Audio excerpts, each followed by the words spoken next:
in 1984, nor did it begin, wait a minute now, okay, nor did it begin in Boston in 2002. There's written documentary evidence that dates back to the year 98, when the church was still primitive, before it was recognized by the Emperor Constantine, which would happen a couple of hundred years later. But there's written evidence that told adult men not to engage in sex with young boys. Now, at that period in Catholic Church history, there was no such thing as the Catholic Church. There were no clergy as such. There were leaders in the different communities, and they were small communities, but it was a problem then. And what's interesting is that that was in the year 98. Jump ahead to the year 3009, and that's when a group of bishops in southern Spain got together at what is now called the Synod of Elvira. And that was when canon law was actually born, when they created 81 norms or laws or rules, and a number of those had to do with sexual behavior. And two of them in particular had to do with sexual behavior involving what we might call vulnerable people, especially young people. One said that bishops and priests were not to engage in sexual behavior with anybody, especially young people. And the other one spoke directly to engaging in sexual behavior, adults with young people. That was the first instance of actual legislation against this issue. Now, as I said, I've been involved in this since 1984. And I've seen and been part of the equivalent of a roller coaster ride, trying to come to grips with the issue of widespread sexual violation of people by clerics. And the reason it is so grave an issue is because the damage that is done to these individuals, especially when they're younger, let's say, and most of the victims of the clergy have been males. So let's say an 11, 12, 13-year-old boy who was sexually violated by a priest is severely emotionally, physically, psychologically, and spiritually damaged. And only a minority of those victims will ever recover to the extent where they can have an enjoyable, guilt-free, stress-free adult life. And that's the kind of damage it does. When I first became involved, I had a little bit of knowledge about this issue, but not a great deal. But I became involved because I was in the middle of it all. I was in the Vatican Embassy in Washington, D.C., and we were confronted with a case in Louisiana. And what was horrific about that was not so much the fact that this priest was a very, very prolific predator. He was a true pedophile. In other words, his victims were all young boys, prepubescent boys who were 8, 9, 10 years old. When they got to be about 10 and entered into puberty, he was no longer interested. Now, the damage to those boys is far greater than had they been 16. So that's when this began. That's when I became involved. And I won't go into my whole history, but over the years, I've developed a passion for studying the issue. I've been in constant contact with victims. I've been involved in this thing in probably every dimension there is. I've been a court expert witness throughout the United States and in several other countries. I've been involved in the main investigations, Great Britain, Australia, New Zealand, throughout the United States. I was not involved in either the German or the French investigations, but I've been involved in a few dozen others. So I've had a lot of exposure to this. And I take a rather, now I step back, a long view, and I will continue to be involved in this probably until the end of my life. There's no way of getting out of it for me. Now, what I've done in the past few years is assist individual victims who've gone to court and tried to vindicate what had happened to them, tried to get some justice in the civil court system. And the reason that they've done this is because of the fact that over the years, all of the action, all of the positive movement forward, all of the justice that's been received by victims, all of the progress, if you want to call it that, all of the steps in the right direction that we have made, these have happened not because the institutional church has suddenly woken up and smelt the coffee and realized how evil this is, that they have to do something. What they have done has been forced upon them. All the rules, the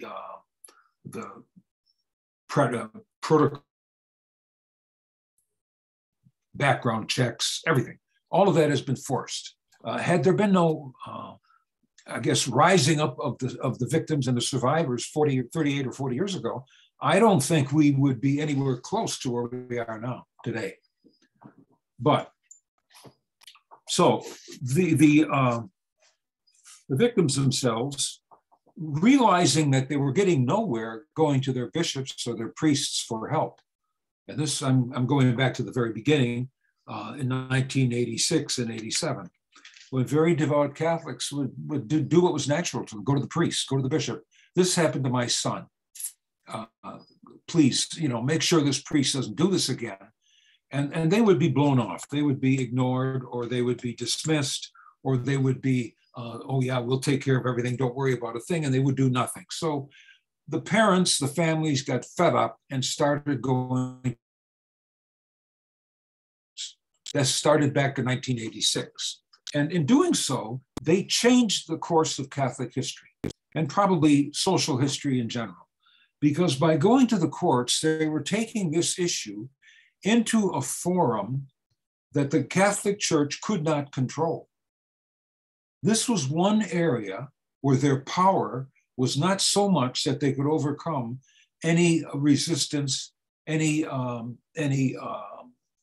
problems that stood before them, anything of that nature. They weren't able to do that in the courts. And most of this took place initially in the courts in the United States.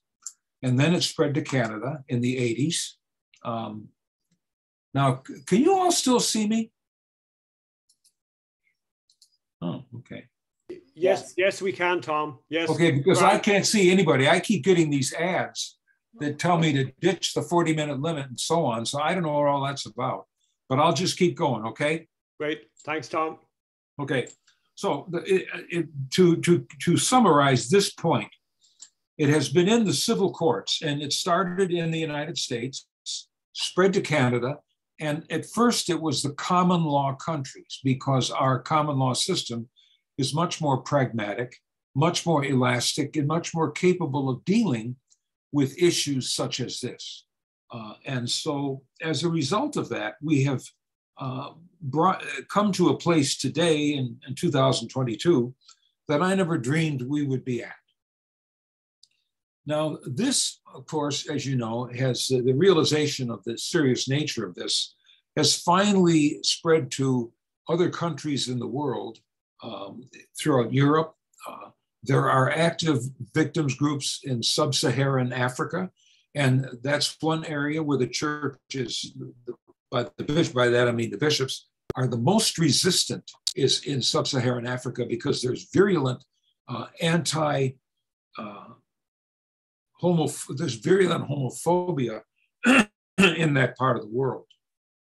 And so many of them simply say, well, we have all these rules against homosexuality, so we can't possibly have sexual abuse by clerics, except for the fact that that's a total lie, and it's rampant over there. So to summarize this point, what I'd simply like to say is that this issue now is worldwide. It always has been. Sexual violation of anybody is a psychosexual problem. a psychosexual disorder or something in related to it in that area. It's not limited by geographic boundaries, by the nationality of the individuals, or so on. So that's why it's all over wherever the Catholic Church is, you're going to find evidence of some form of sexual abuse. Now, why has this happened? Well, I have tried to look deeply into the root causes, the systemic causes, so to speak, as deeply as I could to find out what exactly is the cause behind this. Could we take just a brief break? I want to take care of my screen here so I can see somebody on the other side. And certainly, right now I can't. Hold on here. Can you select a different view or something so you can see? Well, it's the whole screen is taken up by a commercial or an advertisement from Zoom or somehow, and I want to change that. There. Oh, I almost did. Okay. Get rid of that. Now I can see somebody up here, but I can't see down here. The main part of my screen is blocked out by, it says Frank on it. So anyway, this is better than the other, so I'll continue, okay? Great, thanks, Tom. Now I can see you. Well, it was a little difficult when the whole screen was taken up by this commercial from Zoom. So let me continue. I want to now it's gone again. Well, I'll keep trying. Hold on. In the very upper right corner, there's a button that says View, right underneath the X. Yeah. If you click that, you should be able to select Gallery View, and then you should be able to see everyone a little better. Yeah, that's better. Maybe make him a co-host. That helps me to relate a little better, so to speak. Okay, let me continue. This issue that we're talking about is probably the worst nightmare that the institutional church has faced in 1,000 years at least. Now, the Catholic Church has been, by Catholic Church, I mean the institution, the governmental structure, because the church is us, the church is people. And that's one of the main issues, I think, that we've had to deal with is the leadership, so to speak, of the institution. I think when they had their classes and their courses in ecclesiology, which, as you know, is the theology of the meaning of the church, I think a lot of them were sleeping that day, because church is not just bishops. They're a tiny, tiny part. Church is basically the people, the 1 billion, 15 million human beings that constitute the body of Christ. And they are run, unfortunately, the power rests with about 3,000 celibate bishops, none of whom have been parents or been involved in a normal, intimate relationship, which makes them in many ways incapable of comprehending the evil of what we're talking about. And in many instances, in my own experience, it's not taken that seriously by the leadership. I mean, they know it's a problem, they know it's an issue, but they look at it very selfishly. They look at it primarily from the standpoint of, how's this going to affect us? How's it going to affect the hierarchy? How's it going to affect the image of the church? And by church, I mean the governmental structures. How is it going to affect that? It's going to make us look bad. Well, of course it is. But we, the institution, caused this by failing to do anything about it, by promoting a very bizarre theology of human sexuality for hundreds and hundreds and hundreds of years that has had no end of negative effects on the people of God.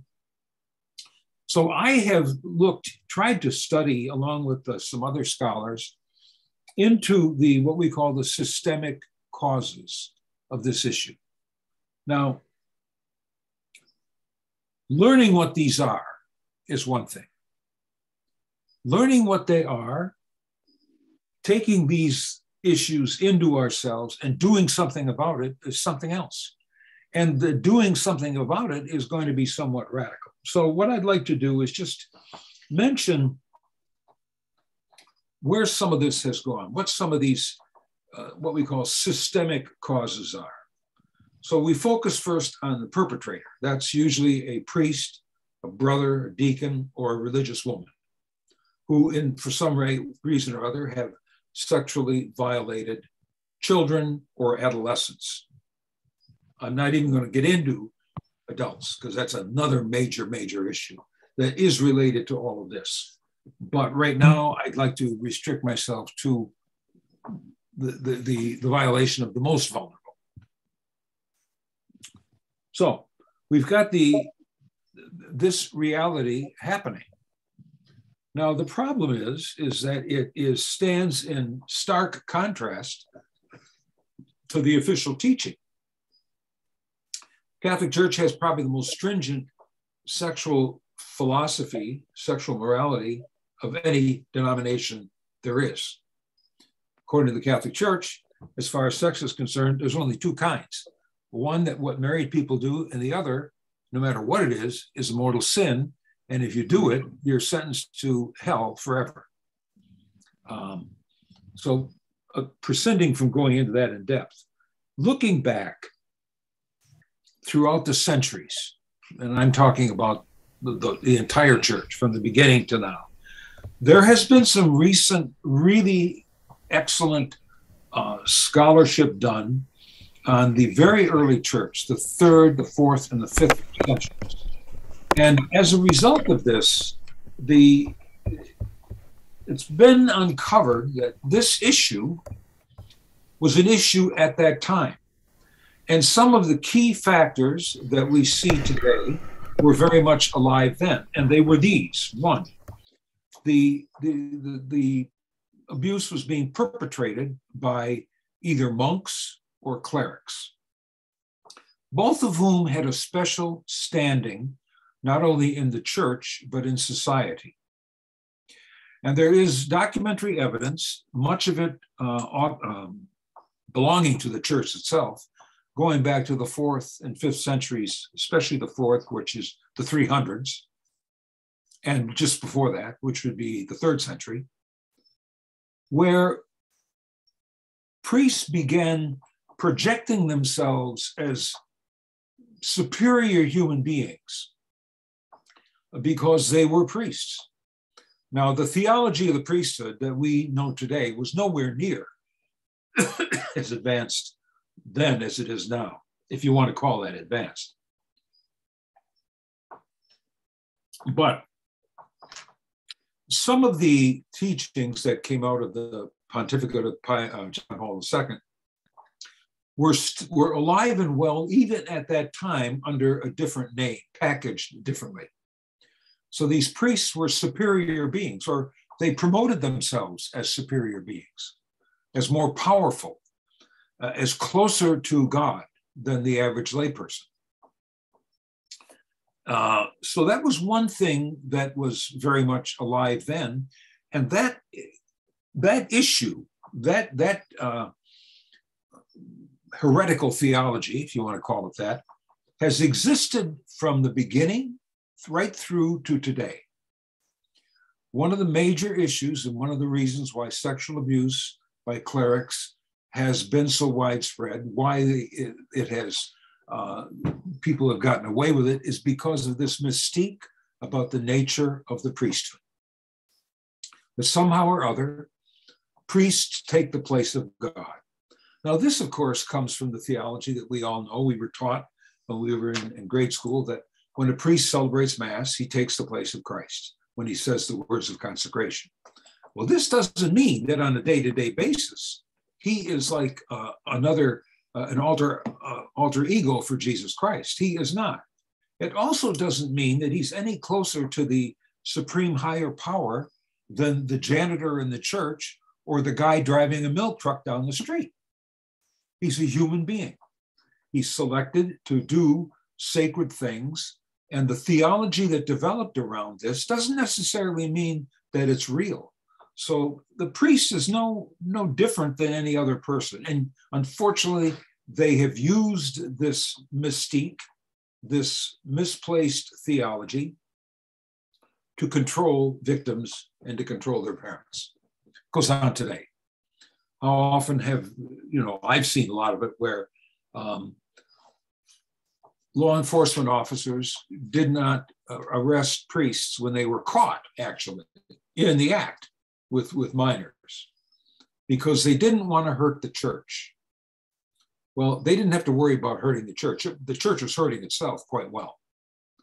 But that's one of the reasons why law enforcement and the judiciary stayed a distance from this issue for such a long time, because they too were mesmerized by this mystique that somehow or the other, this church is a sort of a magic kingdom on earth. And the guys that run it, the bishops and the priests, are elevated beings. Now, if you've ever seen a pontifical high mass in the old way they used to be celebrated before the Vatican Council, you know exactly what I mean. The bishop was the center of it all. He was all dressed up like a Christmas tree. People were bowing to him, kissing his hands, and you'd see this and you'd say to yourself, what has this got to do with the Last Supper? How does this reflect Jesus Christ? It doesn't. It reflects a kingdom. It reflects the royal court of Versailles or something of that nature, because all these guys around the bishop are dressed up with equal finery. Now, this grew up over the centuries. If you're an unlettered peasant and you go to church and the priest has been telling you we're next to God, and you see this going on, well, you can easily say, wow, he must be right, because they're all dressed up and they look like God, whatever God looks like. So we have all these different factors that go into building up an unrealistic picture of what the priest is. Now, I think the most damaging part of that is when priests tell kids or their victims that I am speaking for God, I represent God, I take God's place. Now, that isn't something they've conjured up in their mind. That's been some of the traditional theology that many of us were raised on. Now, that's nonsense. It's total nonsense. There's absolutely nothing in scripture or in history to justify that kind of a belief. And most of it, as a matter of fact, we inherited from a period of rather strange spiritual theology in the 16th and 17th centuries in France, when the French Revolution was over and they were trying to build up the priesthood again. So they created all this rather strange theology of the priest being, light years above ordinary human beings. And a priest was almost a magician, like voodoo.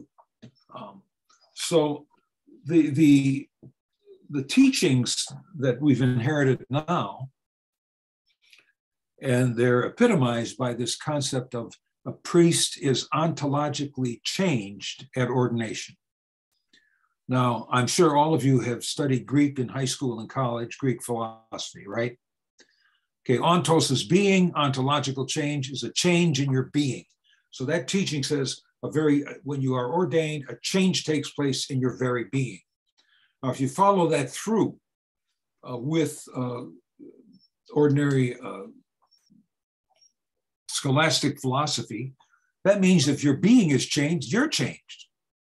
So if I walk into church and I'm ordained by the bishop and my ontos, my being is changed, I walk out. I may look like a human being, but I'm not. But the fact is, I walked out as a human. There wasn't any ontological change that took place in me. I never even heard the term back in 1970. It was something that was promoted later on in order to glorify the concept of the priesthood, to jack it up, make it look more attractive, I guess, to priests themselves. So this was not something that we have found throughout the history of the priesthood, that we're all ontologically changed and better than everybody else. It basically started developing in the in the Baroque Renaissance period and was developed and sort of bopped along. And then when John Paul II became the Pope, he was a student of a French Dominican at the Angelicum who was very much enamored of this theology of the priesthood. So JP2 picked it up. And if you go through his writings, when he used to address priests on Holy Thursday, he talked in those terms. We are configured to Christ, whatever that means. We take the place of Christ, whatever that means. And I'm saying that seriously. I don't know what any of that means. And I wasn't taught any of that when I was in seminary. So I'm not quite sure. So we have one problem now. We got one problem, which is the unrealistic, exalted concept of the priesthood that enables priests or clerics to sexually abuse children. It enhances the control they have over the children. When an abuser is going to start the process of grooming, of seducing his victim, it often, almost always starts within the context of ministry, in a parish, in a school, in an orphanage, in some sort of ministry.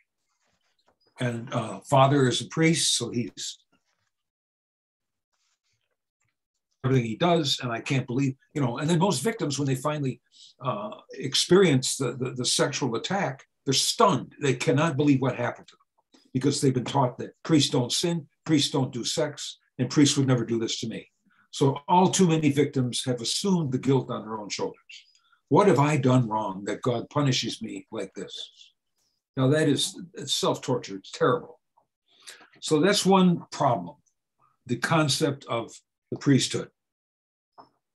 Another issue that has been part of our history throughout has been the concept of what the church is, what the institutional church is. Now, we all know that according to what we were taught in catechism, somehow or other, God gave St. Peter a set of instructions on setting up a hierarchical church, which is a monarchy. The Catholic Church is, in effect, a monarchy. There's an absolute monarch, the Pope, who takes orders from no one. Now, that's a monarchy.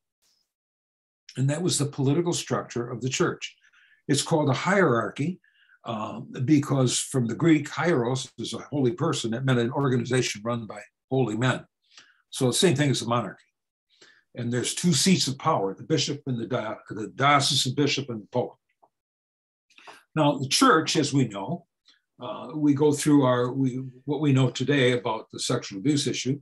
The main excuse for covering up, for not turning in priests, has been to protect the image of the church. At the Australian Royal Commission, which I was privileged to be part of, Archbishop Hart, who had been the retired Archbishop of Melbourne, gave testimony, and he said very eloquently and very directly and very clearly, we have made a gross mistake. And the mistake we have made is our priority had been the image of the church, and it should have been the victims. Well, we know that. We've known that all along. But unfortunately, the bishops, a lot of them, for some reason, have believed this idea that the institution is somehow sacred unto itself. Now, the institutional church, we're taught, is the way to salvation for Catholics. So if you want to make it to the other side in one piece, you got to go through the institution. And primarily because the church owns the sacraments. And part of being a Catholic is taking part in the sacraments, the seven sacraments. And these, we are taught, are essential for our salvation. One of them, of course, being the Eucharist. Now, who controls the sacraments? How do you get to receive any sacrament? The priests and the bishops. The clerics control the sacraments. So you have an active-passive relationship between the clerics who control the sacraments and the lay people who receive them.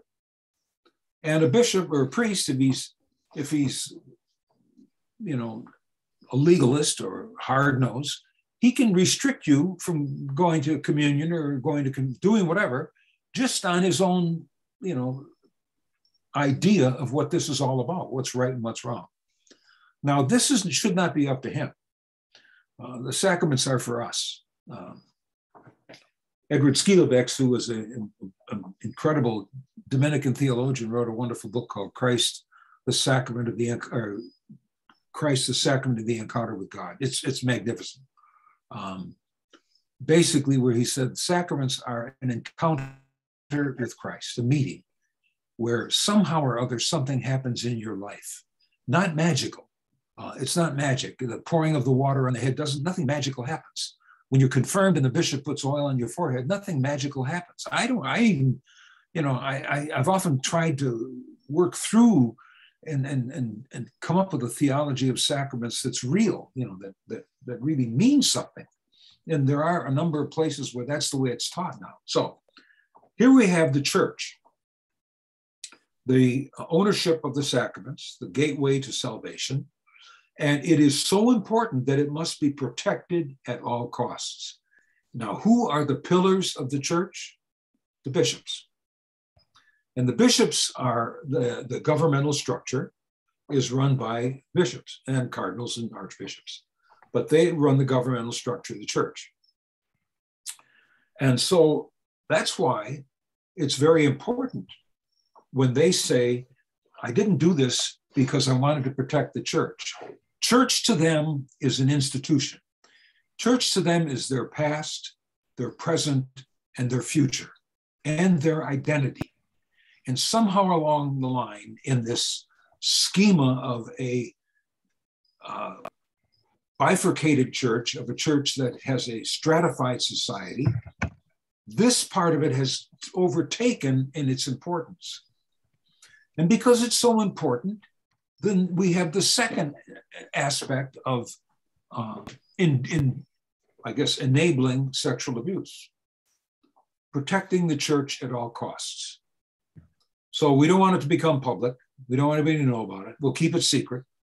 And we will, hopefully the people in the courts will take it easy on Father for the good of the church, because we can't have scandal. We don't want this to be known by anybody because it'll give scandal. You know what scandal means? Scandal is leading someone else into sin.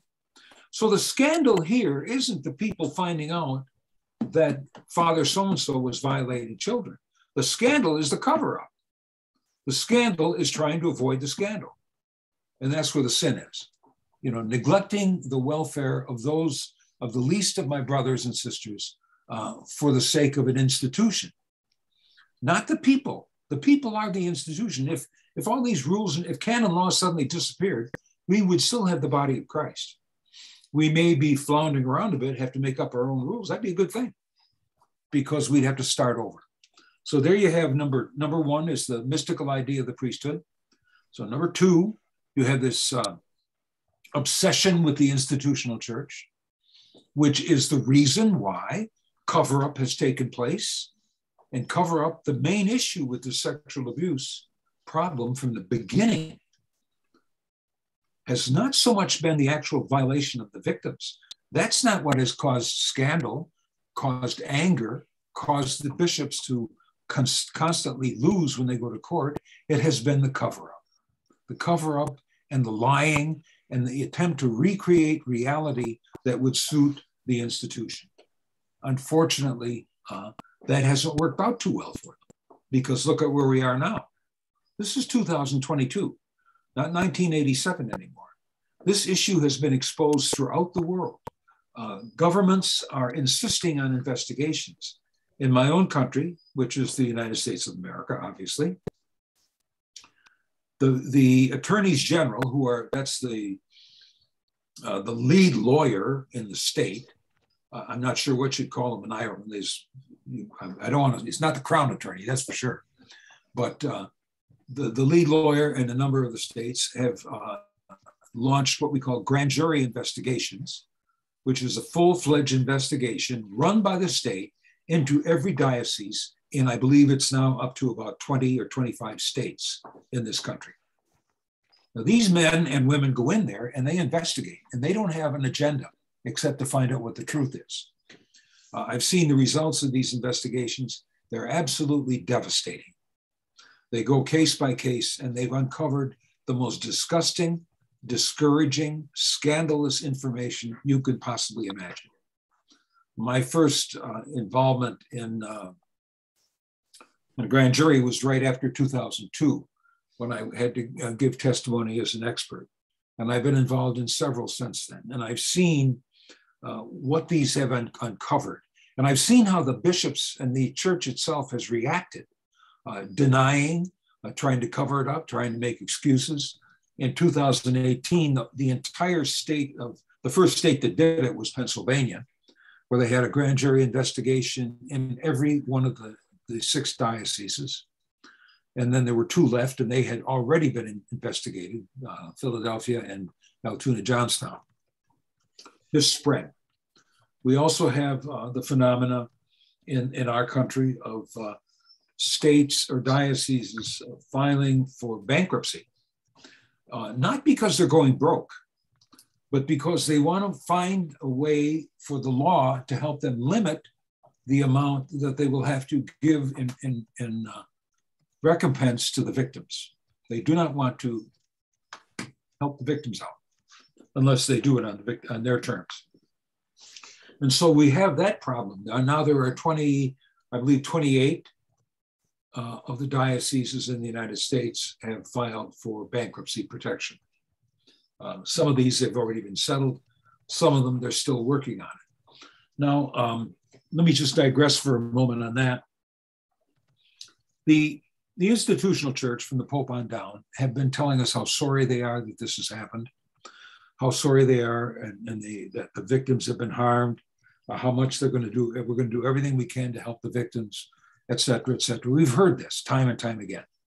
A flood of words, a flood of words. What do all these words mean? Well, let's look at it practically. In my own country, if you go to court and you want to sue the diocese because you're getting nowhere, anywhere, in any other way, they will come after you. You are a rabid dog. They'll sick their lawyers on you, and the lawyers are being paid by the hour, a lot of money by the hour. And they will do everything they can to beat the victims into the ground. And they will spend massive amounts of the people's money to do so. For example, right now in the Diocese of Rockville Center, they're in a bankruptcy proceeding, and the diocese has engaged 6 law firms, not 6 lawyers, but 6 law firms to battle this issue. Now, one of those firms is the largest law firm in the world. And the top level lawyers that work for it receive $1,250 an hour. So if you call up to one of these lawyers and you say, how's it going today? And he says, fine, that's going to $1,000 minimum, because that's how they operate. Between 2004 and 2018, in the United States only, in the dioceses, not religious orders, the attorneys representing dioceses, fighting for the dioceses, have spent, and this is the numbers we get from the Bishops' Conference, so they got to be low, have spent about $780 million on lawyers. 780 million. That's 6 zeros after 780. That's almost $1 billion on attorneys. Far less have been spent on victims in any manner, way, shape, or form. And this is still going on. This is still going on. So all of it to protect the institution, to protect the image of the clergy, to protect the power and the influence that the institution has. Now, somewhere along the lines, it seems that some of these guys have been sleeping at the switch because the power and the influence has been dwindling to almost nothing. The image of the clergy in many of these countries is deteriorated significantly. In most of the Western countries, the number of priests coming forward being ordained every year is minimal, if at all. So 2 things then: the jacked up image of the priest the exaggerated image of the institutional church, the exaggerated importance of the bishop as being part of the institutional church. So that you have those two issues right there that have enabled the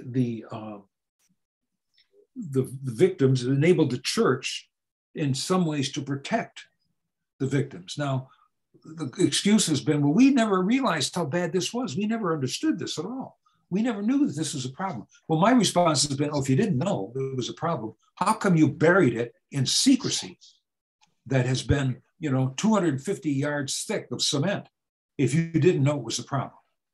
Well, they did know. Any grown male or woman who says, I never realized that a man or woman having sex with a child was harmful to the child, if they actually say that, they're either a consummate liar, a sociopath, an idiot, or all three combined. Take your pick, because it just isn't so. And I may sound cynical. Well, I got a right to be. I've been doing this stuff now for 38 years. What's happened, I've seen just about all of it. So where are we going then? Well, I think one issue that all of this crazy theology about priesthood and about church, what this has done, it has seriously distorted the concept of a layperson as being on equal basis with the clergy. Clericalism, which is a massive disease. It's a disease that enhances this concept that they're special. They're in a world of their own. They are powerful, that they have all, and the clerical mystique is made even stronger by the concept of celibacy. Now, those who connect celibacy with sexual abuse oftentimes do so in an indirect way. If you're a celibate monk or priest, it's not going to drag you or lead you to being a sexual abuser, not necessarily. But what it does do, the training, the philosophy surrounding it, seminarians go to seminary for, it used to be 12 years. They're totally isolated from normal people. They're taught that relationships are of secondary importance, that as celibate monks or priests, they are in a higher calling than lay people who are married, namely their parents included. And so they're taught all of this nonsense. And as a result of that, the concept of celibacy is, one priest said, it's like clerical dress. It removes you. It puts you in a different place. It makes you untouchable. And I've had people say, you must be very, very strong to be able to live a celibate life. You must be very powerful. I don't know what the connection between the two is, but that's the perception. If you lead this life without intimacy, without anything sexual in your life, without just an intimate relationship with another person, with a woman or a man, it does have a stultifying effect on your growth. You find, and psychologists have said this, they found that men coming out of the seminary, let's say at the age of 28, are significantly less mature than their confreres who've been in the world at the same age. Who've gone through college, worked, maybe are married, had children, much more mature, much more stable, more realistic than those who've been in the celibate way of life. Now, where is this all going? Good question.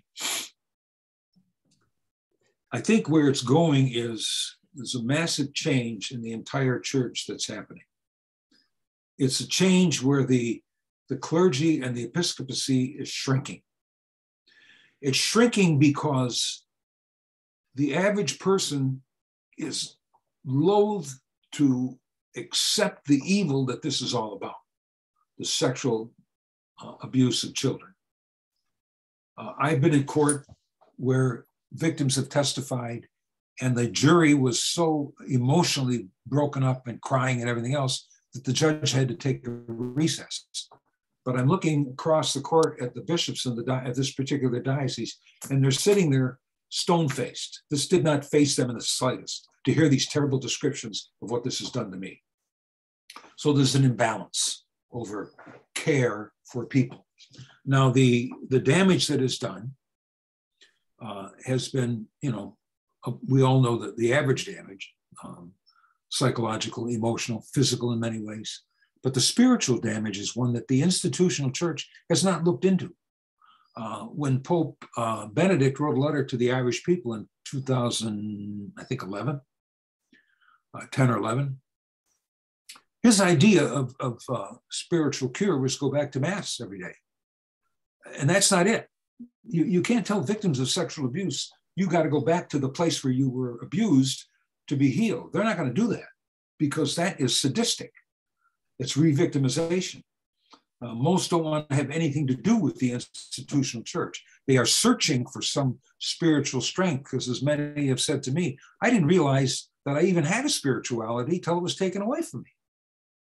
And now, the church that used to be somewhat of a source of comfort for me in certain times, I go in and I'm traumatized again. I can't stand to go in. So that has been stolen. And the institution hasn't quite figured out how to fix this. What, a lot of individuals have done, specialized in counseling and helping victims work through the spiritual dimensions of this, and I'm one of them. And so telling them to go back to rituals, to images like that isn't going to do it, because you got to get into the depth. You got to get really into the depth of someone. And I've often helped them to rethink, reconceptualize their concept of priesthood. Why do they allow this to happen? I had no choice. I was forced. I didn't know what was going on. He was a priest. He was a priest. He took the place of God. I've heard that more times than I can count. I felt helpless. He threatened me. He threatened my family. I didn't know what was going to happen. I didn't tell anybody anything because I was afraid that God would strike me down or he'd go after my parents. All these are real things. These are real things that have really happened. And so today, 2022, we've learned a lot more, much, much more about the dynamics of sexual abuse. We've learned to stand up to the institution and say, don't lie to us anymore. We're done with it. Do something. Stop talking, stop promising, stop creating more policies, having more meetings with more protocols and all that, but do something. Oh, come in. Do something, it means action. Come in. So, how are you? I'm involved here in You're very abuse thing. what? What's that? Is it? Yeah, the abuse. I'm only in it for 20 minutes now. Okay. But I started much earlier. I think, why has it stopped? Sorry. Joseph, Kevin, your microphone's on. Oh, I see. how close are we to the end of the line here? You have another 5 minutes, Tom. Is that okay? Sure, that's fine. That's fine. Give me 1 second. I want to bring up some notes. You see, no, not at all.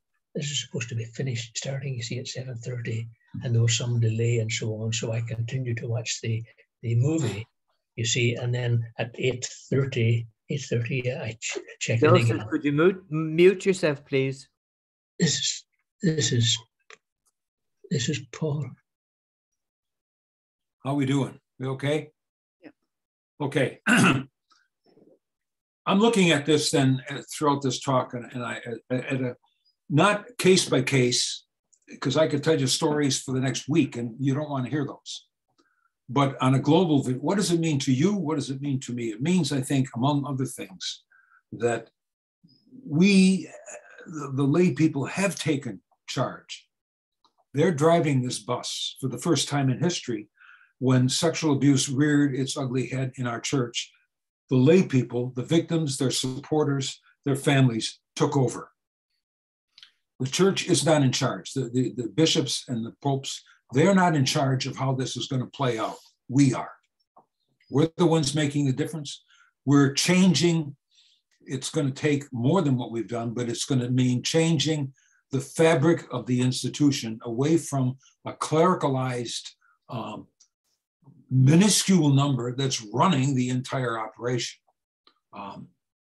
As I said earlier on, the way the monarchical church is structured, it's stratified. This little teeny group on top, the clerics, is an aristocracy. And the theology itself tells us that they were created by God, and that the lay people, who are the vast majority, our duty is to obediently follow the teachings and the direction of the sacred pastors. I'm quoting from an encyclical, the sacred pastors being the bishops. So our duty is to follow them, do what they say, and support them, but don't try to make any decisions or come up with any criticism. Well, that's changed, as you know. That's drastically changed, and it's changed for the better. It has to have changed so that we look at our membership in the church not as clerics and others, but we're all baptized. And because of that baptism, that's what makes us all on an equal playing field. And that's what gives us, I think, the commission to do what we can to do what is most important in the church, which is helping each other. I've been a member of AA, Alcoholics Anonymous, for 30 years. I've been going to meetings of AA for 30 years. That's the closest thing to, I think, the church that I've ever seen. And I'll tell you why. I go, AA, by the way, is not counseling. It's not group therapy. It's just a meeting of men and women who have something in common. It's deeply spiritual. That's the name of the game. And it works. It helps us to become better persons. It helps us to avoid drinking, and you avoid that by healing yourself. It stresses honesty, non-judgmentalism. It's what I think the church probably was at the beginning. And AA manages to survive. We don't have a pope. We don't have bishops. We don't have clergy. We don't have property. We don't have money. We don't have vestments. We have none of that. But a lot of power. And the power is in the people. It's in the meetings. And so I think that's something that we need to think about as far as church is concerned. And my participation in that has given me a whole new vision of a higher power. It's helped me believe once again in a higher power. And my belief, I'll be honest, in the higher power was dwindling to almost nothing. Because those who were working for him, who claimed to have the inside track, whom they said were talking to them on a regular basis, were not exactly telling the truth all the time. So I'm a normal human being, and I began to doubt until I started to rebuild my own spirituality. And it was based on not authority or power, but it was based on the gospel. And I think one of the things that this whole nightmare is doing is forcing the institution, that's us, the institution and us, to gradually and slowly but realistically look more and more like what it's supposed to look like, which is the body of Christ. Not the body of the Vatican, but the body of Christ. And that's what we're hoping for. There'll always be sexual abuse. There'll always be there. But what's different, what should and has to be different, is the way we respond to victims, the way we respond to those who've been harmed, and the way we respond to those who've done the harm as Christians, both ways, with a maximum of help, so that no matter whether you're an abuser or an abused, you somehow or other have to be accountable if you're an abuser. But you have to know that you're part of this body. And we are there to help you along your road, even though it's going to be a lot more rocky than a lot of other people. So that's my spiel for today. I will. Tom, Ursula Halligan here from We Are Church. Many thanks for that really powerful and moving talk. Do you have time to take a few questions? Well, I'm not going anywhere. I'm sitting in my office. Great, all right. Well, we're running a bit late, but we'll okay. take a few questions. So for everyone, for anyone who wants to ask a question, if you go to the icon at the end of your panel, it's the little smiley face. It's reactions. And if you scroll down, you'll see raised hand, and just raise your hand if you want to ask a question, or alternatively, you can type in a question in the chat bar. So anyone who wants to ask a question, just go to that reactions, raise your hand, and we'll come to you. All right, sorry, Sean has raised his hand. Sean, you go ahead. You need to unmute yourself. Sean O'Connell. Okay, I'm going to take the easy questions, and I'm going to pass the tough ones on to Sean O'Connell because he's a lot smarter man than I am. I know him. Great to see you again, Tom. Right. Okay. Good to see you. I don't know if I can see you, Sean, but I can hear you. I'm somewhere there. You're somewhere. Your online short history of the problem